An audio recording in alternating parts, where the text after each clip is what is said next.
So, the MCU and the DCCU were the rage of America in the 2010s and ultimately ended with Endgame. What if I told you that Japan had their own version of the MCCU and DCCU 40 years ago? 30, 40 years ago. Gamera! The giant monster. The initial entry in the Gamera series was Daiei Studios' first successful attempt at making a massive scale kaiju movie.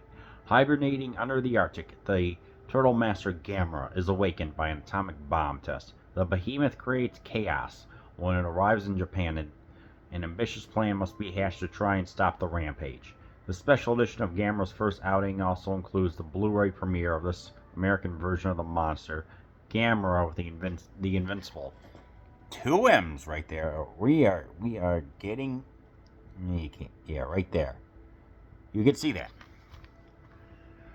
This was a black and white production. This was shot. So Daiei had it. This movie, yeah. This movie is. Oh, it's made in the wake of all the Godzilla movies, and this one was an interesting take on it. It's like, hey, obviously there's going to be comparisons to the original Godzilla movie. I mean, for crying out loud, there's all the motifs are there. You got the professor who's explaining what's going on. You have the zoologist to explain the animal's instincts and how it behaves. You got a child actor who always manages to get his way, which is very annoying. You got the military trying to oppose and stop the invading monster, and of course you have city destruction, which is always, it's fine. So it's like this movie, it follows the formula. True, tried and true, black and white movie. There is a hint of like the hydrogen bomb used to awaken Gamera from an icy slumber, but it's no more than that. It's not integral to the story. It's just right there to get some of the action going. And this movie is as by the books as it gets with its story. There's no deeper meaning behind it. There's no like philosophical musings or insight into it. It's just a giant what people thought would have been just a giant monster of the day, just running around and destroying miniatures. But I think, it's all right. What I noticed that was interesting in the beginning is that there was English being spoken, and then on the right side, so it'd probably be for you, would either be like right here or right here. There would be the Japanese writing, and it was interesting to see a lot of the American Air Force, not the JSDF, but just kind of global unity done in a very loose sense. And I'm thinking, alright, so we have some really unexpected English, but of course it's not the greatest English in the world for 1965.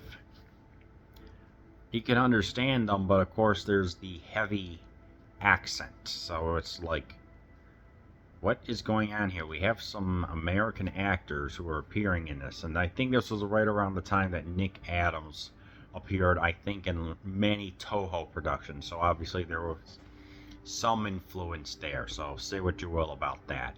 Nick Adams, the actor, not the politician, by the way. So, I mean, this movie is standard, run-of-the-mill, but enjoyable. You know exactly what you're getting. Some trivia was that the director was, he saw like how during the war, how a lot of the military and teachers are all very nationalist and kind of enforcing that going on. But once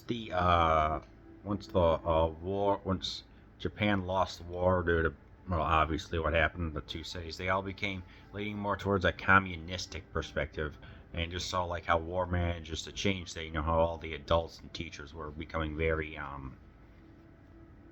what's the word? Just adapting with the times to go with whatever party was going on. And he also saw some actors. What was on the trailer? He saw some actors, something like that. He said, "Hey, children are the ones that are going to be the ones here who are leading the way. We have to rely on them, even if the character, not the actor, manages to get not punished for his actions, including riding a train, preventing military operations from occurring, and just kind of just being a nuisance. I mean, he's not the worst child actor in the world, because we get some bad ones later. The suit itself has some plastic. It was mostly plastic, then had latex as covering, so they had to have bodybuilders at the time come in because it weighed 133 pounds. So obviously there are different actors inside. There's no Haru Nakajima. He was employed with Toho, so it was like just various people, and some of the tough members of like the design crew were the people who were inside the suit. So just to give you some insight, just how much it weighed, just how unsure that they were. It's like this movie was made on a very small budget. Daiei had Class A and Class B. Class A had the bigger budgets. Class B had, what was that? 1/3 or 2/3 of their budget slashed. So it just, you can tell when something was made on the cheap, and obviously you can tell that this movie is made on the cheap. So it's like, I mean, for crying out loud, when they were, it's like, but at the same time, I have to give them credit for working within their means in order to make a fine 5 out of 10 movie, average. So, you know, it's like, I think during Gamera's emergence from the ice, they had like ice that they used, but it melted after 3 days. But of course, Gamera himself is freaking awesome. A turtle that flies and inhales, that consumes fire and breathes it, and even has an ultimate attack, which is revealed later. It's just freaking fantastic. I love the design here. I love the artwork from Arrow Video right here. I'm like, this right here is what Gamera freaking is. So yeah. And his like battle cry